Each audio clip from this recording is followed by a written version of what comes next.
করজবাদ দেখার জন্য প্রায় মানুষজন ছুটে চলে আসছে, অর্থাৎ এই যে নোয়াখালী টু উড়িচ্ছর, উড়িচ্ছর টু নোয়াখালী করজবাদের মানুষজন মোটামুটি দেখার জন্য একটা দর্শনিক স্থানের মতন হয়ে গেছে।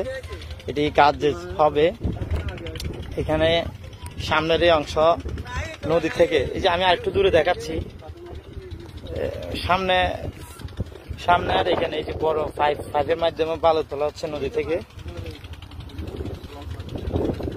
আর এখানে এই যে মূল কার্যক্রম শুরু করবে ওনারা এখান থেকে ব্লক তৈরি করবে, কঙ্গর বালু মিশ্রিত করে এখানে আপাতত বালু তোলা হচ্ছে। বিশাল এক জায়গা, বড় একটি এরিয়ার মধ্যে বালু রাখা হচ্ছে।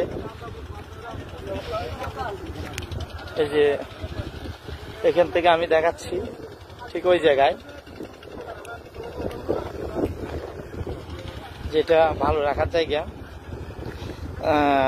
এই কাজের জন্য যারা আমাদের নোয়াখালী এবং সন্দ্বীপের প্রতিনিধি যারা অক্লান্ত পরিশ্রম করে কাজটি দ্রুত করার জন্য প্রসেসিং করে আসছেন এবং কাজটি হচ্ছে, তাদের জন্য আমাদের উড়িচ্ছর নোয়াখালীবাসীর পক্ষ থেকে, সন্দ্বীপবাসীর পক্ষ থেকে অসংখ্য দোয়া ও ভালোবাসা রইল। আমাদের কার্যক্রম দ্রুত যেন শেষ হয়, আল্লাহর উপরে ভরসা রেখে। ধন্যবাদ, ভালো লাগে শেয়ার করতে।